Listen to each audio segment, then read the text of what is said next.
Welcome to Regulatory Ramblings. Our podcast today is brought to you by the University of Hong Kong's RegTech Lab, the HKU SCF FinTech Academy, the Asia Global Institute, and the HKU edX Professional Certificate in FinTech, with support from the university's Faculty of Law. I'm your host, Ajay Shandasani. Our first guest in what we'll be calling Regulatory Ramblings Spotlight moving forwards has been here before, Dr. Oriol Caudevilla Paralida. Following that, we'll be chatting with former Dutch Marine, Iraq War veteran, and master linguist Skip Schiphorst about his penchant for languages and doing online open source research in languages other than English, especially Russian, Arabic, and Mandarin Chinese, and how English isn't necessarily the easiest language to search in. But first, much has been written and said about the Belt and Road Initiative, or BRI, known in mainland China as the One Belt, One Road Plan, and sometimes referred to as the New Silk Road. It's a global infrastructure development strategy adopted by the government of the People's Republic of China in 2013 to invest in more than 150 countries and international organizations. The BRI is composed of 6 urban development land corridors linked by road, rail, energy, and digital infrastructure in the maritime Silk Road linked by the development of ports. The idea was simple enough: transport raw materials to China while carrying China's manufactured wares to participating nations.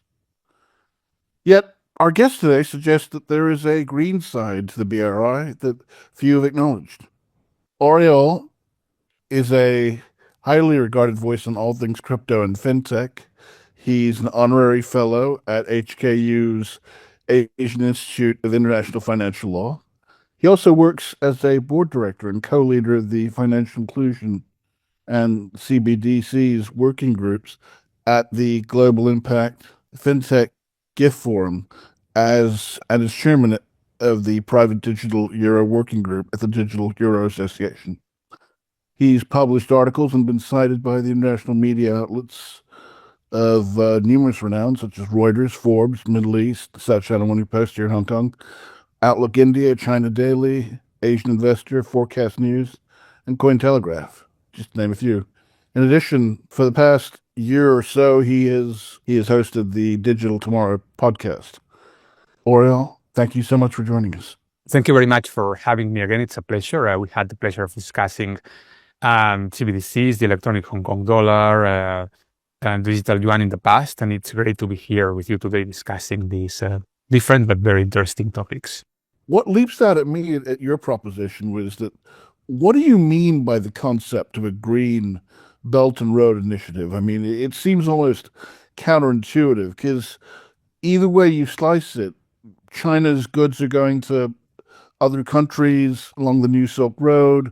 China's bringing back resources to feed its consumption. You're talking about vast amounts of carbon and energy that are being used up, that are being expended to carry these resources towards China and goods from it. Can the Belt and Road Initiative ever truly be green?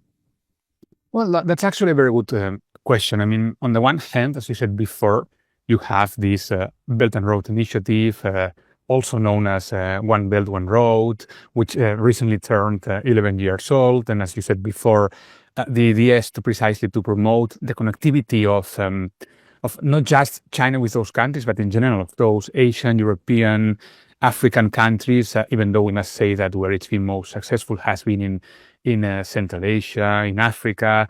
But when you look at that, it is true that you may think that regardless of how successful it's been from the infrastructure standpoint, the idea that strikes is that maybe this is somewhat opposed to the idea of being green. But then when you look at this topic more closely, you realize that there's more to it than that. Because that's precisely the key idea here, to reduce the negative environmental impact of all this investment. An investment that, as you said, per se, could be bad from an environmental standpoint. And this is why China has been working towards this idea of the Green Silk Road. That's a topic that I've covered in some research in the past, including an article I wrote for China Daily. I think it was like maybe half a year ago or so. In order, for example, to kind of promote this Green Silk Road, China launched the Green Belt and Road initiative with the BRI, International Green Development Coalition, BRIGC, for example, which was jointly initiated by the Ministry of Ecology and Environment of China and international partners. And the idea was for China to work with all parties to support this, to play a more important role in advancing towards high quality Belt and Road development. And actually, the idea of making the Belt and Road greener, I think it's consistent with China's goals in general. When I say in general, I mean when it comes to promoting green finance, carbon neutrality, etc. These are topics quite crucial for China, because I mean, if we look at this from a narrow angle, the Green Silk Road, as I said before, is consistent with China becoming greener, given that China is trying to reduce its dependence on coal, which to some extent could be somewhat ironic, because 10 years ago, or more than 10 years ago, when you try to analyze who was trying to champion, carbon, the reduction of the carbon footprint, etc. Well, I mean, I would say, and I may be wrong, but I would say that maybe until 10 or even 15 years ago, there was a huge gap between China and Western countries, the US. But now, you know that with Trump, for example, the US has left again the Paris Agreement, the Paris Treaty, when it comes to, to these areas. And then China, I would say that 10, 11, 12 years ago started to become much more concerned about the environment, about how to take care of it. And this is why one of China's goals is precisely to reduce its dependence on coal. As you know, China's goal is that of reaching its carbon emissions peak by 2030, so that is in 5 years from now, and becoming carbon neutral before 2060. And this is something actually that I'm not making up. This was listed in China's 14th five-year plan, the one which covers 2021 until 2025. Also called China's 14th five-year plan for national economic and social development and the long-range objectives through the year 2035. And these objectives that China has are crucial for achieving a green development. And I think what's also important as well, just as a way of comparison, is that the United States and the European Union aim to achieve this carbon neutrality by 2050.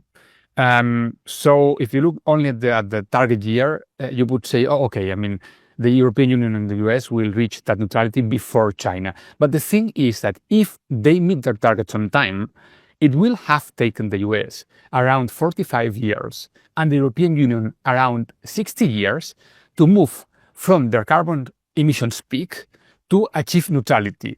But China, as I said before, is planning to doing so in just 30 years, from 2030, which is going to be in theory the carbon emissions peak, until 2060, which is where they aim to become carbon neutral, which is, as experts said, an ambitious yet reachable goal. So I think all that needs to be put into perspective, because we cannot understand China's Green Silk Road or their intention to make the Silk Road greener if we do not understand, or if we do not put this into the wider picture of China trying to achieve carbon neutrality, or also China trying to promote green finance, or even blue finance, for example. Because about green finance, for example, as well, I published some articles as well about this topic. You know that Hong Kong has tried to push intensely when it comes to issuing green bonds, and then blue finance as well. It's a kind of a new area. And going back to what I said before, just to finish this part, because I kind of mentioned before this idea of the BRIGC, the Belt and Road Initiative International Green Development Coalition, when I was talking about the Green Silk Road. This coalition was launched back in 2019, if I'm not mistaken, during the second Belt and Road Forum. And it's supposed to be an open, inclusive network, bringing together the expertise, the environmental expertise of our partners, in order to ensure that the Belt and Road brings long-term green and sustainable development for all the concerned countries. Now, the idea is precisely that one, to integrate sustainable development, in particular sustainability, policy coordination, infrastructure, etc. So, going back to your initial question, yes, I understand that this may seem counterintuitive because there is a lot of construction involved in such a big project like the Belt and Road. But well, there is this idea of the Green Silk Road, which tries to lessen the effects of that and make it as green as possible. There's a parallel to China's GDP growth. I think in the book, The Commanding Heights, that came out around about the time of the millennium, Daniel Yergin, the author points out that people don't appreciate fully how much China has achieved, not just on the environmental front, but on the GDP front. The achievement that China's had in such a short period of time, and also as you're bringing on the environmental front, and now with Trump in office, and how the U.S. seems to be becoming more retrograde in this area, and China's moving forward. That's really eye-opening, and just goes to show these things can really change, and you can expect sometimes the greatest change and progress in the most unlikely places. But I think China realizes you can't underestimate the importance of green energy. It has ecological, health, GDP, resource conservation consequences for their own population.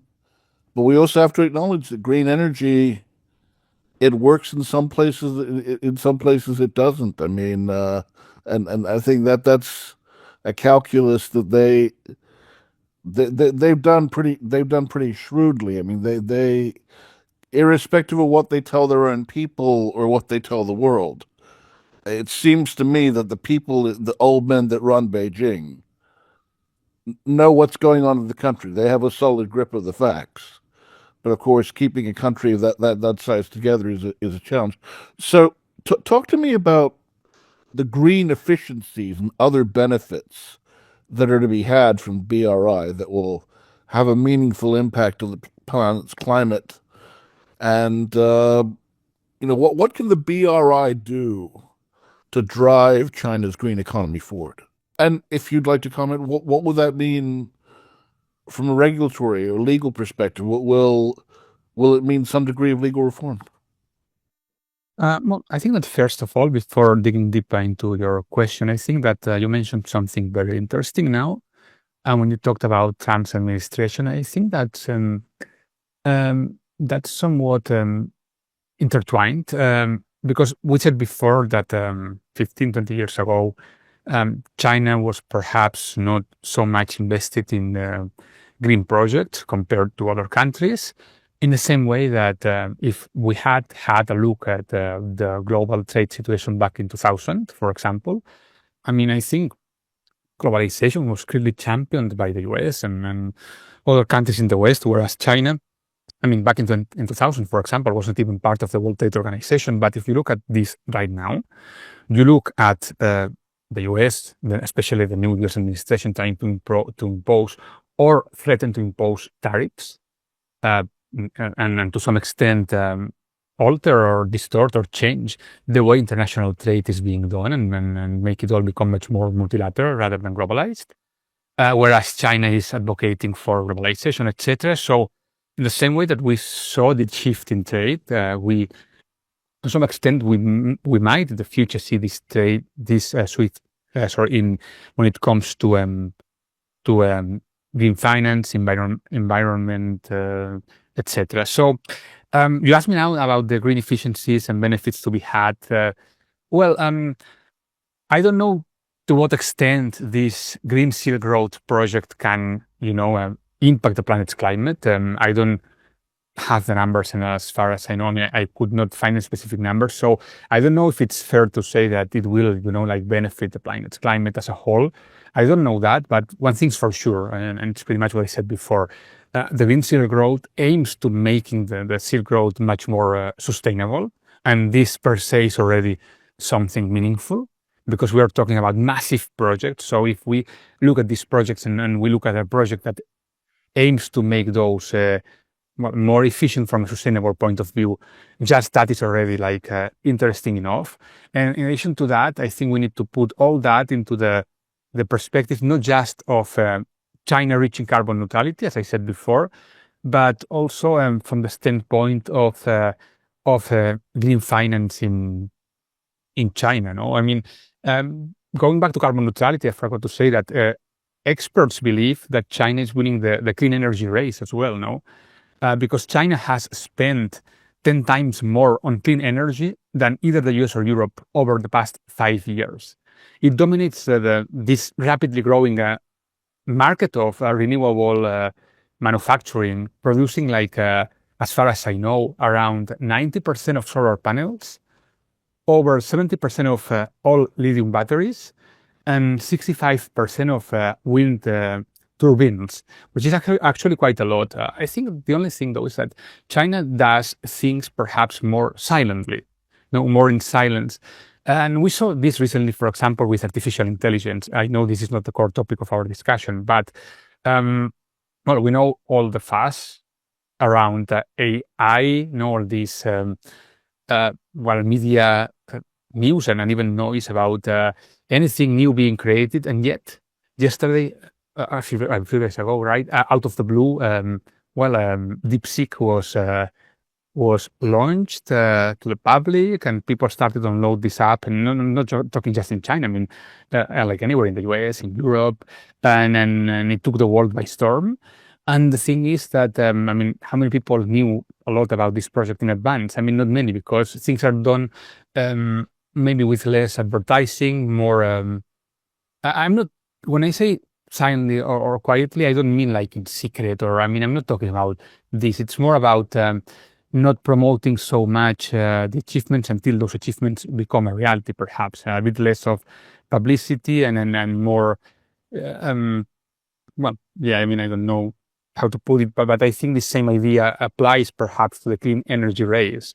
Like, I bet that not many people knows about these figures that I just said, because in many people's minds, China is still the China from 2008, from the Olympics, where people saw a polluted Beijing and they thought, oh, China is just like a big factory and there is a lot of pollution. But that things have changed a lot. As you said before, China did amazing things with their GDP. China managed to reduce extreme poverty as well, like in 30 odd years. And when it comes to clean energies, carbon neutrality, clean finance, precisely pulling 300 million people out of abject poverty. That Daniel Yergin pointed out in The Commanding Heights was a feat not achieved by anyone in mankind. Exactly. Yes, but look at the way it was done. I mean, and I'm not criticizing anyone. It's just as a way of comparing. But I think that if we had managed to achieve something similar, let's say in Europe, I think it would have been the result of long debates, a long plan that would have been approved by several organisms. Of course, that's the Western tradition. I mean, I'm sorry. Exactly. I mean, and it would have been part of this bigger plan, and then another plan. And look, maybe in the end, the outcome would have been similar. I mean, I don't know, because we're talking about different situations, and we didn't face a situation recently here. But my point is that the way it's been done, well, perhaps it's been different. So, and the same idea applies to carbon neutrality, clean energy race. Not because we are not seeing like big discussions on this topic in China every day. It doesn't mean that there are not projects on this. As I mentioned before, Green Belt Road, China tapping into green finance, for example, focusing on on Hong Kong. As we all know, Hong Kong is trying to strengthen its position as a green tech and green finance hub. This is not new. It's been going on for a few years, but I would say the interest is growing. And I think it's consistent with both Hong Kong's role as a global international financial center, but it's also consistent with China's sustainability goals. And then when we talk about green finance, for example, it's not just talking about sustainability. There is actually a profit to be made in green finance as well. And I think that part is interesting as well because investors want to make profit, and then that's normal.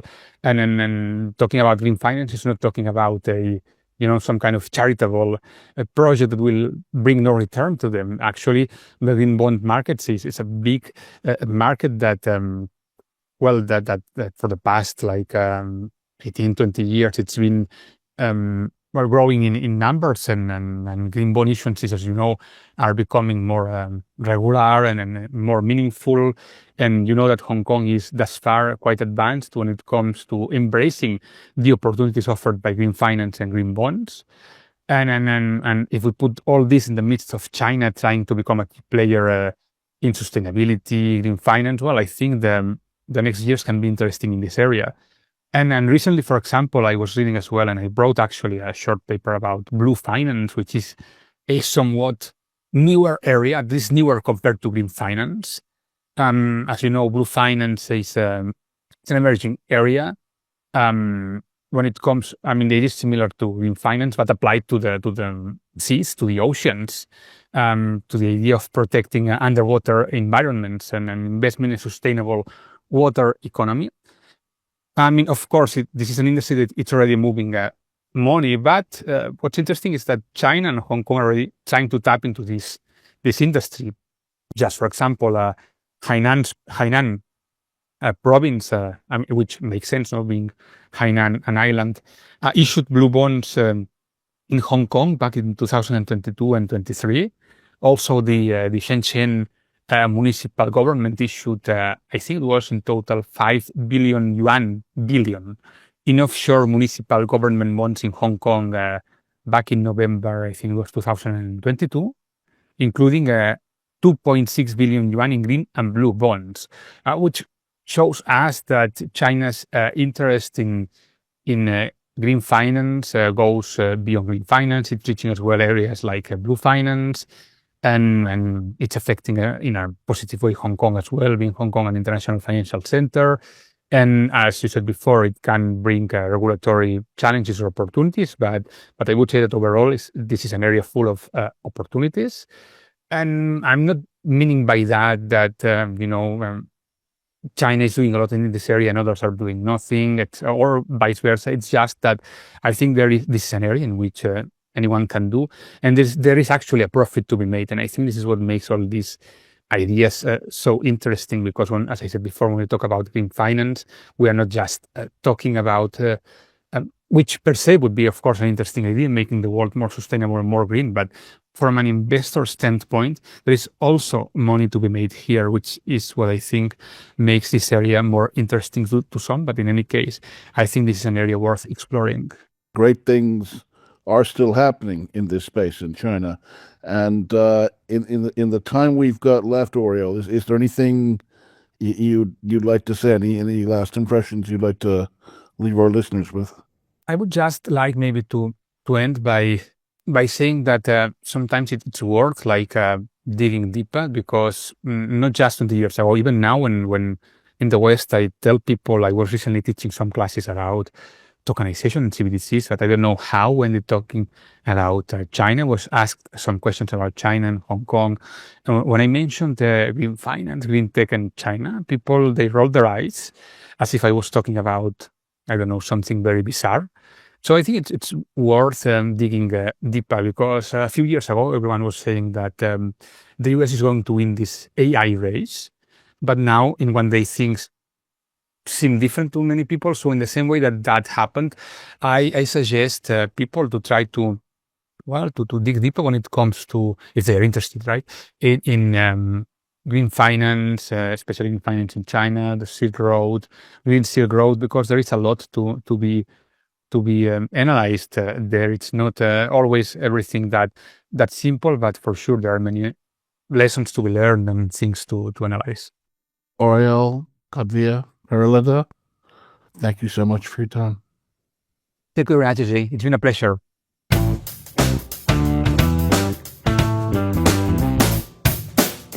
Our next guest has a passion for languages, so much so that he's turned it into a profession, teaching people to do online open source research in languages other than English, especially in Chinese, Arabic, and Russian. Open source intelligence, often referred to by its acronym OSINT, OSINT, by intelligence, military, and law enforcement officials across the world, has made a bit of a name for itself post 9/11 through the media. And this being Hong Kong, it's something that has direct application to the legal profession, banking and financial institutions, and multinational corporations that they serve. Skip Schiphorst is a course coordinator and instructor for the Swiss-based firm iIntelligence's Arabic, Russian, and Chinese OSINT courses. He served for 17 years in the Dutch Marine Corps, the elite Naval Infantry Corps of the Royal Netherlands Navy, one of the 4 armed forces of the Kingdom of the Netherlands. While serving, he was deployed to several regions, including the Second Iraq War. Having operated in multiple theaters, his language and cultural skills were extensively used. Skip holds a university degree in Chinese studies and has a keen interest in how to incorporate languages within the OSINT spectrum.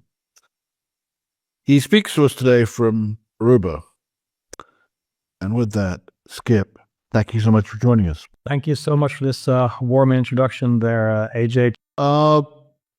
We like to start off each episode by having guests tell us a little bit about themselves, and you have quite a storied background. I mean, tell us a bit about where you're from, where you grew up, and what you can share about your background, and what will put you on the professional path that you're on. I found myself really specializing into languages due actually by being lucky, by being exposed to many different languages at the same time from a very young age, which is a good segue into helping people understand that the best way to learn a language is growing up in languages and immersing yourself in languages. But I was exposed from a very early age to French, which is my mother tongue. I grew up in Switzerland, the west part of Switzerland. We spoke Dutch at home, French at school, international community. So English, of course, and German level at school. Spent some time in Switzerland until I was 18 years old. Very, very happy to have done so. Very glad that I was given a chance to live in an idyllic town of 40. Some people say 40,000, but I have to correct them and say no, just 40, sometimes 45 people. So a pretty idyllic situation there, lots of times outside. But that was starting to get a bit boring for me. I had too much energy and couldn't canalize that. So I decided to serve, did that for about 17 years in Dutch Marine Corps, primarily in infantry units, airborne units, and long-range reconnaissance units. And throughout my my deployments and trainings throughout the world, was able to use my passion for languages, self-taught myself Arabic, was able to use that when operations started kicking off in the Middle East. That was super useful, really very, very beneficial to use that instead of going through an interpreter, just getting leveling with people and just getting so much more information. Even if it's not perfect, I was able to really level and get just a tidbit of more human communication going, which really helped with getting a bit more, knowing more things about the region, I guess. I'll keep it short. I would have continued doing this work because I really enjoyed doing what I was doing. My last job in the Marines was being a squad leader. I really liked that, having lots of flexibility.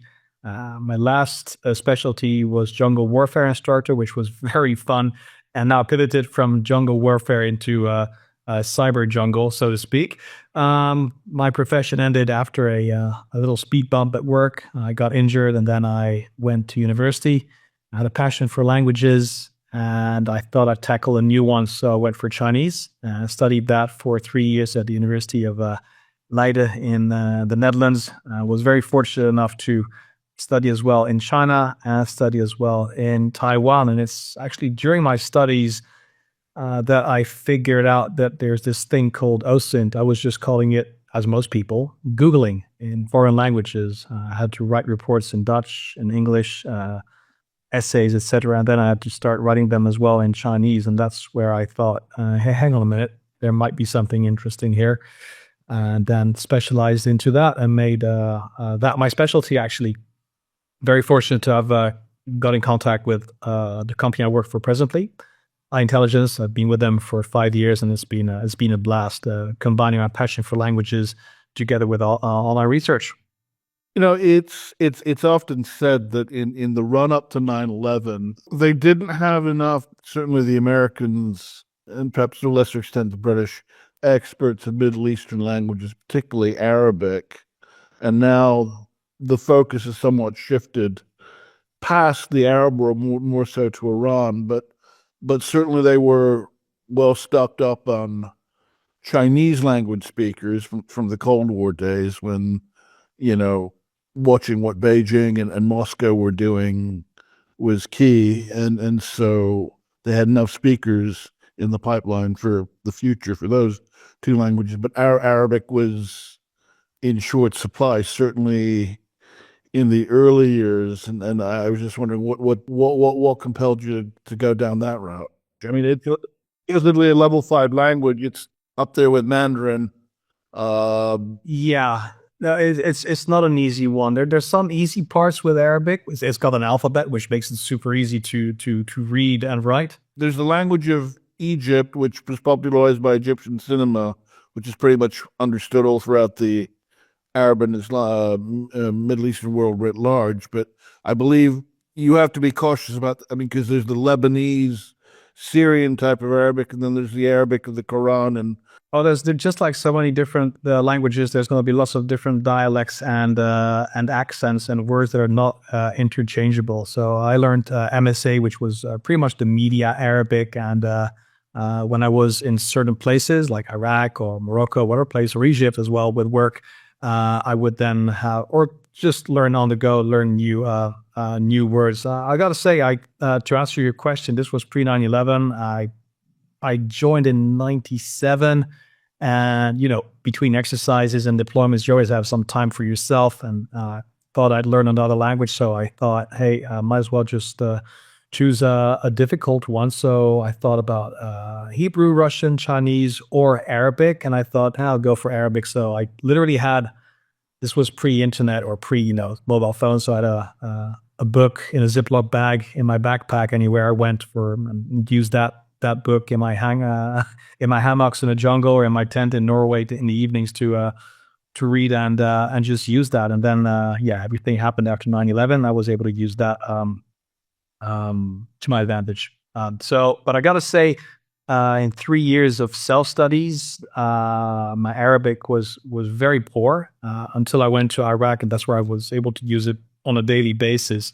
That really ties into my theory of the best way to learn a language is really immersion and just being exposed to it the whole time. My Arabic is very poor now, but it's good enough that I can explain in English how to use it online. I can imagine. I mean, being on the ground in the thick of it. In some cases, perhaps even some might say those language skills would help keep one alive. Being on those kinds of direct action type missions, seeing combat. What was, to the extent you can convey it to a public that will never have those kinds of experience? Absolutely. What was that like? How did that change you? To what extent did it shape your outlook on life as of right now? Yeah, sure. I don't mind. So, the full disclosure, I have not had nearly as much action or even a little action compared to some of my colleagues who've served in Iraq and Afghanistan as well, especially Afghanistan, where it was extremely kinetic. My job was working as a point man in a reconnaissance platoon, so our job was not to be seen and just report on things and go in, look at things, report, and go outside, go back without being seen in 6-man or 8-man teams. The whole crust of it was just not being seen. So it was, if it would have been kinetic, that means something would have been gone horribly wrong. But that didn't happen. It was lots of observations for long days and long nights as well. So that's what I did. But I was able to use a lot of language skills there. It's Dutch people in general are pretty well known to be able to communicate in English, which is very useful.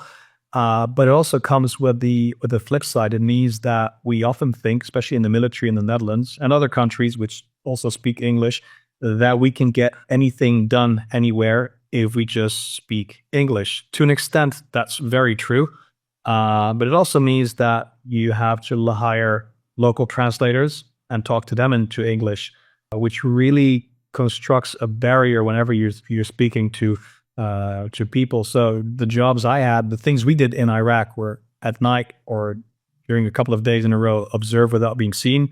We weren't doing that. We were going over, interviewing people and talking to people and just having conversations with people. And whenever these conversations would go through an interpreter, sometimes it wouldn't be very well translated. It was difficult for me to pick up because my Arabic was not so good. But more importantly, you would get much more rapport if you're speaking to a tribe elder or the mayor of a small town. Even if your Arabic is even if my Arabic was horrible, you could see that you would have that human contact, and they would see, oh, here's a guy who can say more than hello, goodbye, peace be upon you, right? Somebody has made an effort to actually talk a bit, even if his grammar and pronunciation is really off the bat. Somebody tried, and you would get more information. I've got a cool anecdote on this if you're interested. Before we went to a small town, a patrol went there from other company, and they came back with information saying, yeah, there's nothing to report. And we went back there a few weeks later or a month later or something. And I was asked, are you confident enough to do this by yourself, or you want to take a translator? So I thought, yeah, I might just go, I might just not take the translator and just go for it. And we went there, talked to the same people, and then they said, oh yeah, by the way, on your way back out, don't drive where you drove, because that's mined and there's unexploded ordnance. And if you're interested, right behind the village, there's a mass grave. You might want to check that out. So just goes to show that you just get more information if you try and make a bit of effort to level with people. Oh, for sure. I mean, in terms of winning the hearts and minds and building goodwill, and I'm glad you distinguished the kinetic aspects. I mean, remember one of my professors in law school, who was U.S. Marine Corps reservist, and after Iraq, he resigned his commission, I believe. He said, the thing about it was there was a kinetic side, there was a tactical side, there was a strategic side, there was a political side, and winning every engagement will not win the war, he said, and Absolutely. that state will end up being pretty prescient in terms of the 2008 election, Obama's election, the withdrawal and the return of U.S. forces.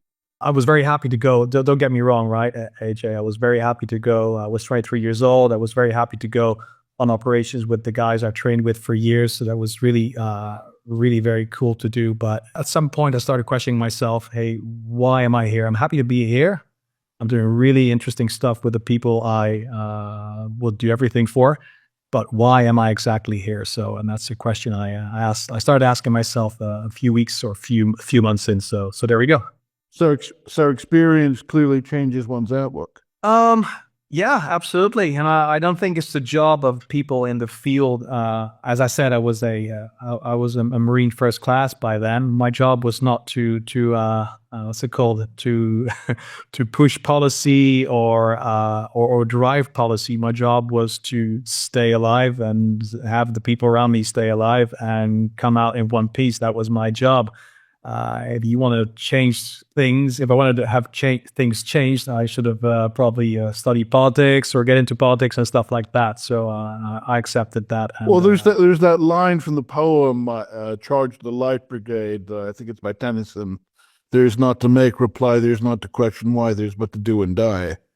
It's just pretty bleak. But yeah, I mean, as you're saying, it's not the so the executive proposes, the military disposes. The rank and file don't make policies. So Precisely. I think it's all good. You can set that aside if you know you're being sent over to do things and that you trust the people that send you over. This was not, for me, not super visible in the in some of the places I went. It was very visible when we did humanitarian aid in the Caribbean when an earthquake hit, or when we went over to Honduras and Nicaragua to help out with a hurricane in 1998. Then you can really directly see the things you do. They really translate into tangible things that do well. Not kinetic at all, but very visible and tangible. So I can definitely see the applications of what would you do. I mean, you mentioned to me that it's easy to navigate the internet in Chinese, that it's way easier than English due to the simplicity of language.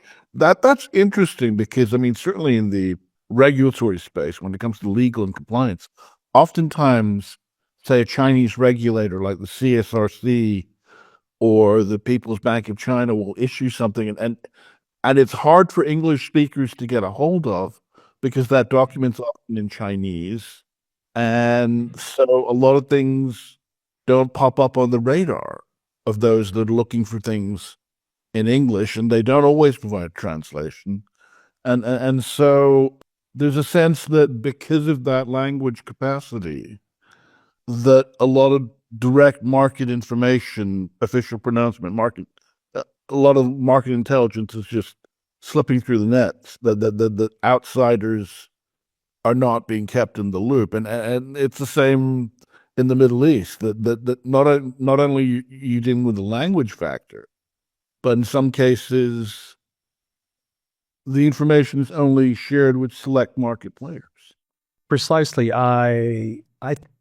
In my opinion, what I've seen in the last few years is that it really comes back to keywords, right? Applying those correctly in a browser is something we really hammer in our courses, whether they're the Russian, Chinese, or Arabic courses, really emphasizing the importance of selecting the right keywords. Now, if you and I, AJ, we speak English and we have to research something together about, for example, I don't know, outlaw motor gangs on the East Coast of the US, you and I are going to have our list of keywords ready within a few minutes, right? OMG, outlaw motor gang, etc. You name it. We'll have our keywords ready, stacked up. It's because some knowledge of the subject matter more so than the average person. Absolutely.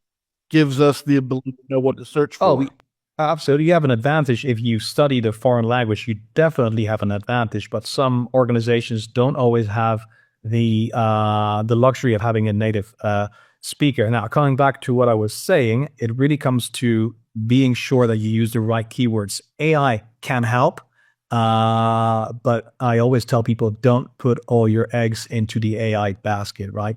There's nothing wrong. It's actually good if you spend time being critical about the keywords you find, right? Some about organizations, for example. Be sure you've got the right one. Don't use names that have been used 10, 20 years ago, or doctrine, etc., in different languages, right? You have to, just like cooking, you need to find the right ingredients and cook them at the right temperature. Now, you mentioned Chinese.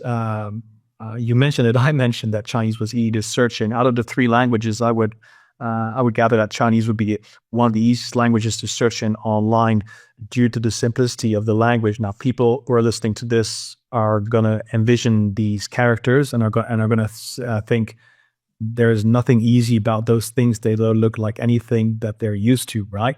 And I get that, but they don't change, right? The characters are characters. Sometimes simplified, sometimes traditional, but they don't change. The grammar doesn't change. The structure doesn't change, right? Whether it's a plural, etc., or with verbs, etc., they don't change. So that really helps in searching online easier, right? If you search online in languages that look similar to English, for example, Italian, which I don't speak, or French, or a German, or a Dutch, right? Or even English for foreigners, the way you search and change your search strings, the grammar you use, conjugation, verbs, really affect your results, right? And that's not something that has a lot of effect on Chinese. If you got the right keywords in Chinese and you use your operators correctly and you use a critical mindset of analytical searches, you will find a lot of information out there. Typically, people in organizations, whether it's law enforcement, journalists, academics, are going to pivot to a native speaker because they think, it's Russian, I'm not going to do it. Or, oh, hey, stop, I'm not going to do Arabic or Chinese, I'll just outsource it, right? Or they'll just pivot to Google Translate and Google Lens, which are really great tools. I mean, let's be honest, HA, compared to 20 years ago, 30 years ago, the times we live in are really amazing in terms of what we can find, right? But we still have to be critical, especially as online researchers. We have to be critical to not just put all our eggs into the Google Translate basket and the AI basket. That's my theory. I like your point about saying how you search affects your search strings. I mean, because on a practical level, most people, and again, it comes down to how savvy of an online desk researcher one is using public domain sources, that most people, I think, can understand how to use a search engine and do a natural language search by using certain key terms. But how many people realize that by putting double quotation marks around certain key terms, that you merge the terms together and you're forcing the engine to search for terms within a certain space, within the same sentence of each other, thereby narrowing your searches. And again, precisely beyond just the language factor, it's how good are you at searching for things in your own language? Well, there it is, right? It's not because we speak a language that we're also able to search in that language. You mentioned the quotation marks. I wish I would have known about these when I was researching or studying at university, right? Like I said, I was an old dude when I went to university. If I would have known a couple of these operators, like quotation marks or file type PDF, if I would have known those, that would have helped me so much find better information and get higher grades, right? But yeah, there you go. Which ties into the actually course I'm building right now. Pretty passionate about something new about helping academics research online, really focusing on the basics, things that would have helped me. But luckily, I am seeing also in different countries that this is also being taught in high schools. It's not just turning on your computer and how to turn it off. It's also using operators. I see this in some countries. It's encouraging to see. Well, for me, I mean, the realization only dawned on me when I had to take legal research in for my first term in law school, August, September 99. I can imagine. And again, the results you would get way more than you needed. A lot of it was irrelevant if you did a natural language search. Some of it obviously was applicable to the task at hand. Some of it was germane, but then if you knew how to do a terms and connectors search, though, which was tougher, it required more effort, more thought being put into your terms and how you put the string together. But when you did a Boolean search, that the level of precision, again, it came down to how much effort you put into it, but the level of precision, sometimes you could be too precise. Right. But the level of precision, level of relevancy was markedly different. And again, it came down to how much thought did you put into a search. That's why I can understand why people are saying AI is making people lazy, because that sense of discernment is being delegated to the machine. You nailed it, AJ. I'm glad you mentioned that, because sometimes being too precise is not what you want, right? Especially if you're looking for a person, then you want to be precise. But if you're looking for news sources to write better reports or findings or studies, then ending with one or two results is not typically what you want. Also, you don't want to end up with 4 or 5 million results, right? If you end up on your phone, it's all about finding that sweet spot, about being a bit more flexible with your research, and then ending up with the right amount of results, which is gonna help you a lot. Something we focus on a lot. You just mentioned AI again. Many of my colleagues, including myself, to an extent, when AI came over, many of us said, "Well, that's it. That's the end of of teaching OSINT, right? But I would say absolutely not. It's definitely a very powerful tool to use in your research. And just to explain why we think that precise searches are just as important, if not more important than AI, is in our courses. They're all 5 sessions of 3.5 hours. On the last session, we don't teach anything. We just do 3.5 hours of exercises. For 4 days, we've taught them how to research everything in different languages.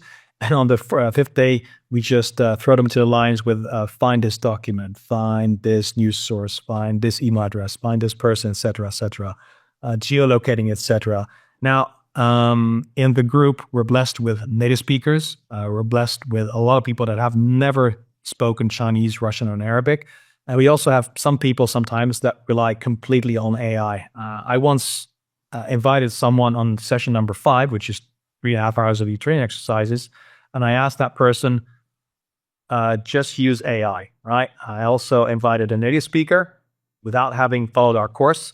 And of course, on that day 5, where I also had about 5 or 6 participants who don't speak, I think it was Chinese, but went through the training course, right? And in many cases, they were able to find more accurate information faster than the gentleman that used AI, and faster than some of the native speakers, which for us is really cool to see. That really means that they're getting it. We're blessed with the really cool participants that are super keen to learn. So it's very enjoyable to see how fast people can nail that. Hey, I mean, that's what I like to hear. I mean, it's good to know that sometimes you can figure out cheat codes to work smart. But I mean, if we were to distill it down, it seems like there are 3 things, there are 3 prongs: knowledge of the language, knowledge of the subject matter, and just knowing how to search, knowing how to be a good researcher.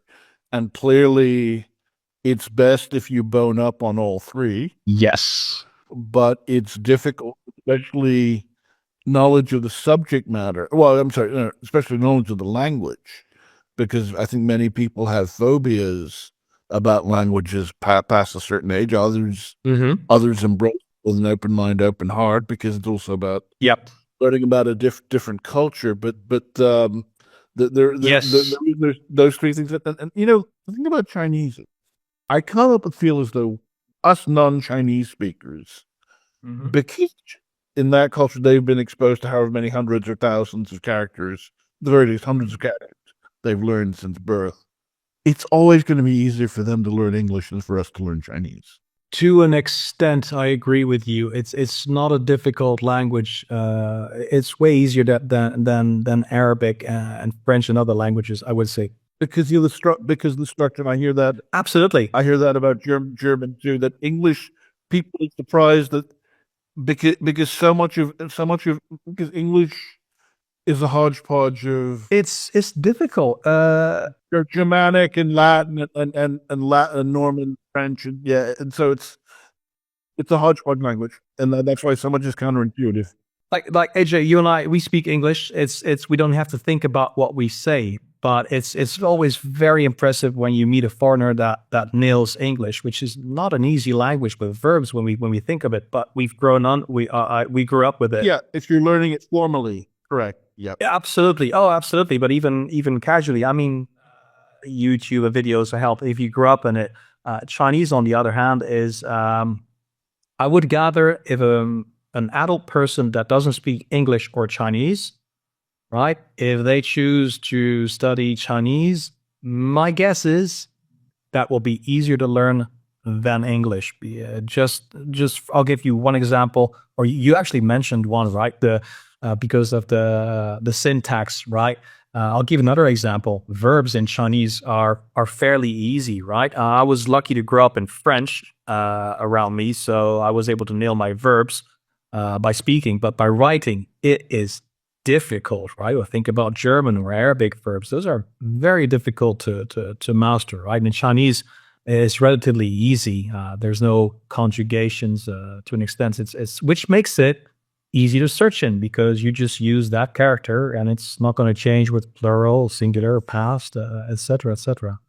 You know, so someone who shaped my thinking on OSINT is my friend Malcolm Nance. He's a former naval intelligence officer and former cryptographer, and his claim to fame is all the books he wrote on the Russian hacking in the 2016 election. But I can definitely see the relevance of what you're doing in the, especially in the cross-border due diligence M&A context. Background searches and certainly in terms of KYC, AML, counterterrorism financing, in terms of banks wanting to know who is this person.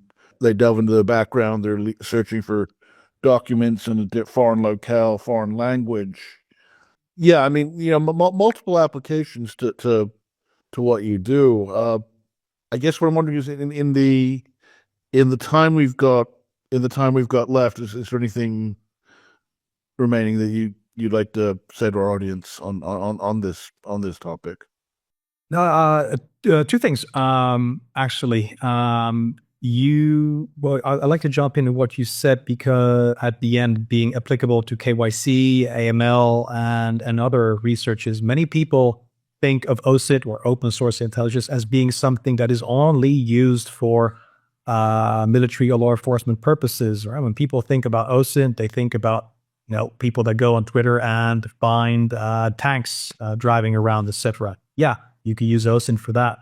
You can also use OSINT to write a very good essay for your studies or find that right bakery, right? You can apply to many different things. There's, of course, a difference between open source information, which is just finding information, and open source intelligence, which is combining information and making that into a product which you can use to make sound decisions, whether they're law enforcement driven, whether they're corporate due diligence driven, or journalistic or academic, you name it.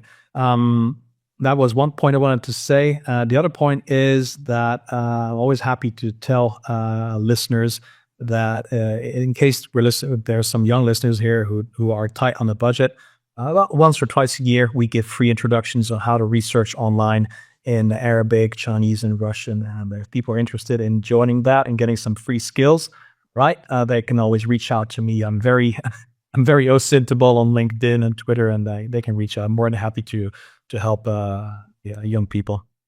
Years ago, I remember Peter Goloff, former British Army intelligence officer, telling me that, this is for an article I was writing for Secure, the now defunct publication Security Hong Kong, published by the late Robert Houston, Diamond Sky Publishing, that the crux of the article was all too often businesses think, okay, I need information on something. I need to go to a corporate investigations firm. That think of Kroll or Control Risks or FTI Consulting or Navigant or Proactivity or Nardell & Co. or Mintz Group, or, a firm of that nature. And his point was, search in the public domain for the best of your ability, and then you spend money when you exhausted that. And I think what you're doing would certainly help a lot of firms save money if they could build that feature, inculcate those skills in-house amongst their staff. Absolutely. And then only when that fails, you go running to the professionals.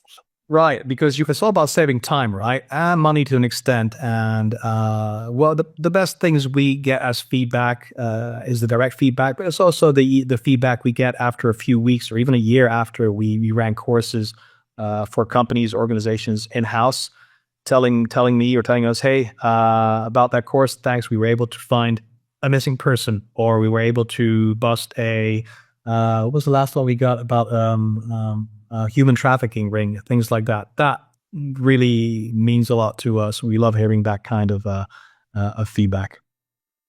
Well, Skip Schiphorst, thank you so much for your time. It was an absolute pleasure, AJ. Thanks so much for this opportunity. I appreciate it. I'll have to come back again sometime.